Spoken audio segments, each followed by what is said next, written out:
ప్రస్తుతం మనతో పాటు ప్రముఖ ఆధ్యాత్మికవేత్త, జ్యోతిష పండితులు ప్రొఫెసర్ డాక్టర్ ముల్లపూడి సత్యనారాయణమూర్తి గారు ఉన్నారు. గురువుగారితో మాట్లాడదాం. నమస్కారం గురువు. నమస్కారం మణికంఠ గారు. గురుగారు, ఆగస్టు నెల వృషభ రాశి వాళ్ళకి మరి శుభ అశుభ ఫలితాలు ఏ విధంగా ఉండబోతున్నాయి? ఈ నెల ఏ విషయాల్లో వీళ్ళు జాగ్రత్తగా ఉండాలంటారు? మనకి ఈ వృషభ రాశి వారికి అందరికీ కూడా అర్ధాష్టమ కేతువు నడుస్తాడు. డిసెంబర్ 5 వరకు కూడా ఆయన వదలడు వెళ్ళని. శుక్రుడు చాలా బాగుంటాడు. శుక్రుడు సింహరాశిలో ఉండి తర్వాత భార్య వలన లాభాలు, స్త్రీల వలన లాభాలు కలుగుతాయి. వృషభ రాశి వారికి మినిమం 10 మంది ఫోన్స్ డైలీ, లేడీ ఫోన్స్ వస్తానే ఉంటాయి. అయితే వీళ్ళు ఇరుక్కోకూడదు. అది వీళ్ళు ఇరుక్కుంటే అనవసరంగా వాళ్ళ ఫ్రెండ్షిప్ కోసమే టైం వేస్ట్ అవుద్ది కదా. సో అంటే శుక్రుడు ఎప్పుడైతే మంచి బలంగా పొందాడో వద్దంటే ఆడవాళ్ళ ఆకర్షణ ఆటోమేటిక్గా వచ్చేస్తుంది.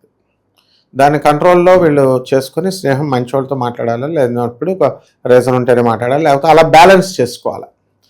ఇకపోతే నరఘోష, నరదృష్టి వీళ్ళకి అధికంగా ఉంటుంది.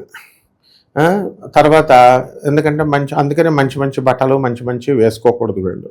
వీళ్ళు ఈ యొక్క శుక్రబలం కాబట్టి వీళ్ళు సెంట్లు, పెర్ఫ్యూమ్స్ కొట్టుకుంటూ కొత్త బట్టలు వేసుకుంటూ టిప్ టాప్గా ఉండడం అనేటటువంటిది జరుగుతుంది. ఇకపోతే కొత్త వ్యాపారాల కోసం అన్వేషిస్తారు. ఎంతసేపు డబ్బులేసే కదా ఎవరికైనా సరే. ఈ వ్యాపారం బాగుంటుందా, ఆ వ్యాపారం బాగుంటుంది. పోలీసులతో చిక్కులు రావడానికి అవకాశాలు ఉంటాయి. లాభములో శని, జడ్జీలు, జడ్జిమెంట్స్ వీళ్ళకి అనుకూలంగా వస్తాయి కోర్టులు. రాజ్యస్థితికి ఆరకుడైనటువంటి రాహుగ్రహ ప్రభావం వలన చేసేటటువంటి ఉద్యోగాల దగ్గర కొంచెం ఉద్విగ్నమైనటువంటి పరిస్థితులు వస్తాయి. అలాగే ఈ యొక్క రాశి వాళ్ళకి అందరికీ కూడా మనకి మందుకి అధిపతి అయినటువంటి దేవత రా రా అని పిలుస్తూ ఉంటుంది. అంటే మందు పార్టీలకు ఎక్కువ ఆఫర్లు వస్తాయి. వెళ్ళకూడదు, వెళ్తే కిడ్నీలు పోతాయి. కాబట్టి ఈ రకంగా ఆరోగ్యాలకు సంబంధించి చూసుకోవాలి. ఆరోగ్యాలకి కాళ్ళకి ఫ్రాక్చర్ అయినటువంటి వాళ్ళు యూరినరీ ప్రాబ్లమ్స్ రావడానికి అవకాశాలు ఉన్నాయి. అలాగే నడుము నొప్పి వెనకాల బాగా వెర్టిబ్రల్ కాలం వెనకాల ఇలాంటి ప్రాబ్లమ్స్ రావడానికి అవకాశాలు ఉంటాయి. ఇన్వెస్ట్మెంట్స్ పరంగా వీళ్ళకి ఏమన్నా సలహాలు, సూచనలు ఇస్తారా? మనం ఇన్వెస్ట్మెంట్స్ మనం చెప్పినా వాళ్ళు ఆల్రెడీ బోల్డ్ అంతమంది పెట్టేశారు. స్టాక్స్, షేర్స్ ఇలాంటి వ్యాపారాలు వద్దురా బాబు అని చెప్పినా సరే వెళ్ళి పెడతారు. బంగారాలు ఇన్వెస్ట్మెంట్, బంగారం పెరుగుతుందండి అని అసలు దానికి ఏమంటారంటే అనాథ పిల్లలకు 100 రూపాయలు ఇవ్వడానికి డబ్బులు ఇవ్వరు. పంతులు గారులకి 500 రూపాయలు ఇచ్చి చేరు కానీ మ్యారేజ్ చేసేటప్పుడు చేస్తారు నాయన. ఈ యొక్క ఇన్వెస్ట్మెంట్ బ్యాచ్ బంగారం దిగవేసేసుకొని నెల్లూరులో అసలు ఫుడ్లు గిడ్లు ఇవి కళ్ళు చెదిరిపోతాయి. కానీ చేసిన పంతులకు 1000 రూపాయలు ఇవ్వరు. వీళ్ళంతా ఎలా వచ్చారండి? ఇన్వెస్ట్మెంట్ బ్యాచ్లే. బంగారం మీద ఇన్వెస్ట్మెంట్, ల్యాండ్స్ మీద ఇన్వెస్ట్మెంట్, స్టాక్ ఎక్స్చేంజెస్ ఇవన్నీ కలిసి వస్తాయి. No problem. కాబట్టి డబ్బుని లావిష్గా ఖర్చు చేసుకుంటే అట్లీస్ట్ పేరైనా వస్తుంది అనమాట.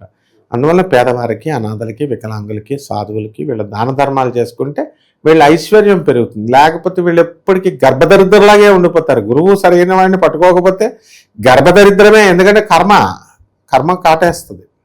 కాబట్టి ఈ రాశి వారందరూ కూడా ఇప్పుడు ప్రజెంట్ బాగుంది కదా మా పరిస్థితి అంటే ఇప్పుడు బాగుంది. కానీ రిటైర్ అయిపోయిన వాళ్ళందరినీ చూడు. ఫస్ట్ సర్వీస్లోకి ఎక్కినప్పుడు ఎలా ఉన్నారు, రిటైర్ అయిపోయిన వాళ్ళు వాళ్ళ ఇంట్లో వాళ్ళే వాళ్ళని లెక్క చేయరు అసలు. కాబట్టి అవయవాలన్నీ ఎప్పటికైనా సరే ప్రతి ఒక్కరికి అవయవాలన్నీ కృషించిపోతాయి. పనిచేయవేవి, పనిచేయనప్పుడు ఎవరు పని చేస్తారు? కాబట్టి ఈ యొక్క అందువల్లనే దానం, ధర్మం, దయ, మంచి గుణం నేర్చుకుంటే నీకు ఐశ్వర్యం పెరుగుతుంది. నువ్వు చచ్చిపోయేటప్పుడు 4 బాడీని మోసుకెళ్ళడానికి ఫ్రెండ్స్ వస్తారు. ఇది మెయిన్ తెలుసుకోవాలి ప్రతి ఒక్కరు కూడా. అందుకే ఆ 4 సినిమా తీశారు రాజేంద్ర ప్రసాద్ కోసం. సో వృషభ రాశి వాళ్ళకి తిరుగులేదు నాయన. అస్సలు టాప్ లెవెల్కి వెళ్ళిపోతారు వీళ్ళంతా కూడా. అలాగే ఖర్చుల విషయం దగ్గరికి వచ్చేసరికి చాలా ఎక్కువగా ఖర్చులు అవుతాయి. అంతే కదా. ఎప్పుడైతే షాపింగ్కి తీసుకెళ్ళమంటారు ఆడవాళ్ళు, సినిమాకి తీసుకెళ్ళమంటారు. ఆ కాలంలో అంటే మామూలుగా నడిచేది. ఇప్పుడు డైమండ్ నెక్లెస్ అడుగుతారు. ఈ రకంగా ఉంది. నెక్స్ట్ అంటే ఫోన్ మాట్లాడడానికి డైమండ్ నెక్లెస్ ఇవ్వాలంటే ఇప్పుడు 5 సంవత్సరాలు, 6 సంవత్సరాలు, 10 సంవత్సరాలు మాట్లాడిన తర్వాత వాళ్ళు కనీసం కలవకుండా ఏంటమ్మా కలవలేదు, నువ్వు మాట్లాడుతున్నావు తప్ప అని అంటే మోసం చేసావంటే ఏంటి నిన్ను మోసం చేశాను, నీ డబ్బులు ఏమన్నా తినేసానా అని రివర్స్ అవుతారనమాట. అలా ఈ వృషభ రాశి వారికి లేడీస్ వలన తలపోట్లు. ఇది ఆదాయాల దగ్గరికి వచ్చేసరికి పుష్కలమైన ఆదాయాలు బ్రహ్మాండంగా ఉంటాయి. అంటే ఉద్యోగాలు చేస్తున్నటువంటి వాళ్ళకు ఉద్యోగ జీతబత్యాల మీద జస్ట్ ఒక 5,000 10,000 పెరుగుతాయి. వ్యాపారస్తులు బాగా చేస్తున్నారు అనుకోండి, గాలి జనార్దన్ రెడ్డి లాంటి వాడు ఉన్నాడు అనుకోండి, వాడు వెళ్ళే బాత్రూములో వాడి యొక్క ల్యాబరేటరీ కూడా గోల్డ్తో పెట్టుకున్నాడు వాడు. తర్వాత ఈ మధ్యన చూసాం మనం ఈ యొక్క సోఫా కూడా గోల్డ్. ఆ మధ్య ఎవరో ఒక ఎమ్మెల్యే ఎవరిదో గోల్డ్ సోఫా, గోల్డ్ కుర్చీలు. సో ఇదంతా వృషభ రాశి వాళ్ళే అన్నమాట వీళ్ళు. కాబట్టి అటువంటి దశ ఈ వృషభ రాశి వాళ్ళకి వచ్చేసింది ఇప్పుడు. తర్వాత ఏమంటే మేము ఎన్నో సంవత్సరాల నుంచి వింటున్నామండి, అన్ని వీడియోల్లోనూ చెప్తున్నాను, కష్టపడు, వ్యాపారం నువ్వు ఆ లెవెల్లో చేస్తే వస్తుంది. నువ్వు చేయకుండా ఇంట్లో కూర్చొని నాకు రాశిఫలాలు ఇలా తెరిచి చూసుకొని ఈడేం చెప్పాడు చూసప్పో వచ్చేస్తుంది అనుకుంటే ఎలా వస్తుంది? రాదు. అలాగే విద్యార్థుల దగ్గరికి వచ్చేసరికి చదువులో వీళ్ళు కొంచెం బాగానే ఉంటారు, కానీ కొంచెం టైం వేస్ట్ ఎక్కువ అవుతుంది. ట్రావెలింగ్లు వీటి వల్ల, రేషన్ షాపులకు వెళ్ళి రేషన్ తేడాలు, ఇలా బాధ్యతలను పంచుకుంటారు. ఇక చేపల రొయ్యల చెరువులు వాళ్ళు ఉంటారు. చేపల రొయ్యల చెరువులు వాళ్ళు బ్రహ్మాండంగా సంపాదన అనేటటువంటిది ఉంటుంది. అండ్ ప్రజలతో పిఆర్ వీళ్ళతో చాలా జాగ్రత్తగా వ్యవహారం చేసుకోవాలి వృషభ రాశి వాళ్ళు.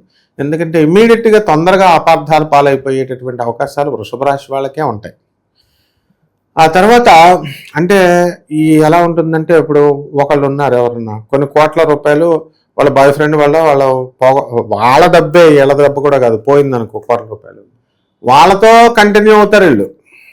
కానీ సలహాలు ఇచ్చేవాళ్ళు వృషభ రాశి వాళ్ళు ఎవరినన్నా అడిగారనుకో, డిపార్ట్మెంట్కి రమ్మనో హెల్ప్ చేయమనో ఏదో, వీళ్ళు వెళ్ళలేదనుకో, లేకపోతే వేరే వాళ్ళని పరిచయం చేస్తే ఏంటి మాకు హెల్ప్ చేయట్లేదు, లేకపోతే అనవసరమైన వాళ్ళతో ఎందుకో, మరి అక్కడ బాయ్ ఫ్రెండ్ అనవసరమైన వాడు కాదా, వాడొక వేస్ట్ గైడ్ అని తెలిసి నువ్వు వాడితో లైఫ్ లాంగ్ వెళ్తున్నావు. వాడు డబ్బులు పోగొట్టుకొని ఫ్రాడ్ విధానాలతో వెళ్ళిన వాళ్ళతో నీకు హెల్ప్ చేయలేదని చెప్పి చుట్టుపక్కల వాళ్ళని ఇచ్చేస్తావు. ఇలాంటి వాళ్ళు వదులుతారనమాట. కాబట్టి కేర్ఫుల్గా ఉండాలి. పరిహారాల విషయానికి వస్తే వీళ్ళకి ఏం పరిహారాలు చెప్తారు? ఇవన్నీ కోటాను కోట్ల మందికి కామన్ ప్లాట్ఫారం మీద మనం చెప్పబడేటటువంటి రాశి ఫలితాలు ఇవి. నాసా లైవ్ రిపోర్ట్స్ అని ఉంటాయి. నాసా ఎప్పటికప్పుడు గురుగ్రహం ఎలా తిరుగుతుంది, ఎంత స్పీడ్తో తిరుగుతుంది, కుజగ్రహం ఎక్కడ ఉంది, ఇలా ఆర్బిట్స్లో ఉందా, ఇలాంటివన్నీ చెప్తుంది. మనం మా మోడర్న్ సైన్స్ని, పిహెచ్డి కాబట్టి, ఐఐటి ప్రోడక్ట్ కాబట్టి నేను మోడర్న్ సైన్స్ని, ఏన్షియంట్ ఆస్ట్రాలజీ రెండింటిని కలిపి మనం చెబుతాం. బ్రహ్మాండంగా మనం చెప్పచ్చు. వాళ్ళ యొక్క జీవిత గమ్యాలు మార్చుకోవచ్చు. కాబట్టి వినాలి కదా. ఇప్పుడు వింటే చక్కగా వస్తుంది. ఇక పరిహారాలు వీళ్ళేంటి, వాళ్ళకి కావాల్సిన పరిహారాల విధానంలో దండేసేసి నాకు 30,000 ఇచ్చాయంటే ఇచ్చేస్తారు. కానీ చెట్టు అంటే ఎవడేస్తాడు చెప్పునైనా. కానీ ఉన్నది చెప్తాం మనం, సత్యం చెప్పాలి మనం. కాబట్టి ఈ వృషభ రాశి వాళ్ళకి అర్ధాష్టమ కేతు ఉన్నాడు కాబట్టి పాములు కూడా కొంచెం ప్రాబ్లంలు, తేళ్ళు పాములు కుట్టేయడానికి కూడా ప్రాబ్లంలు ఉంటాయి వ్యవసాయంలో చేసే రైతులకి. కాబట్టి రైతు పరిస్థితి బాగా మెరుగుపడాలంటే, వీళ్ళందరి పరిస్థితులు బాగుపడాలంటే దేవతా వృక్షాలని పెంచాలి నాయన. ఇంట్లో పెంచుతారో బయట పెంచుతారో వాళ్ళ ఇష్టం. వాళ్ళ కుటుంబ సభ్యులందరూ కూడా ఎవ్వరు ఇల్లు కట్టినా ఒక్క చెట్టును కొట్టకుండా, ఒక తుప్పను కొట్టకుండా ఎవరు ఇల్లు కట్టలేదు. ఆ చెట్లు శపించినాయి, ఖచ్చితంగా శపిస్తాయి. చెట్లకు నీళ్ళు వేయకపోయినా పక్కింటి వాళ్ళు కొమ్మలు ఎరగొట్టేసినా మన ఇంటి మీదకి వస్తుందని ఈ శపిస్తాయి. నిలువ నీడ లేకుండా పోతారు వీళ్ళంతా. ఎందువల్లంటే చెట్టును విరిచిన వాడు. దొంగ పువ్వులతో దేవుడికి పూజ చేస్తే మన చెట్టుకు నీళ్ళు వేయాలి కదా, ఆ చెట్టు కొమ్మలే నరికేస్తారు. కాబట్టి విధిగా వృషభ రాశి ప్రతి ఒక్కళ్ళు కూడా ఒక చెట్టును నాటాలి నాయన. దేవతా వృక్షాలని, రావి చెట్టుని కానీ, మర్రి చెట్టుని కానీ, మేడి చెట్టుని కానీ, ఇవన్నిటిని కూడా ఒకటి నెంబర్ 1 అంటే ఎక్కువ నీడనిచ్చే చెట్లు నాటాలి.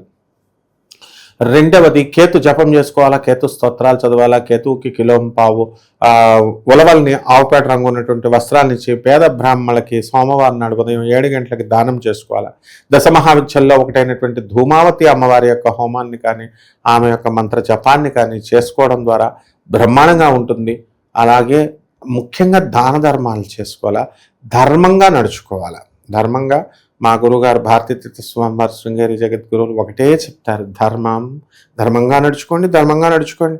విష్ణుమూర్తే భయపడతాడు మన దగ్గరికి రావడానికి, ఏది మనల్ని శిక్షించడానికి. అంటే ధర్మం ఉంటే కృష్ణుడు ఎలాగైతే మన దగ్గరకు వచ్చి పాండవ పక్షపాతి, ధర్మ పక్షపాతి అయిపోతాడు, మనకు అపజయం ఉండదు. ఆ విధంగా చేసుకోవాలి. మంచి విశ్లేషణ అందించారు గురుగారు, ధన్యవాదాలు. ధన్యవాదాలు.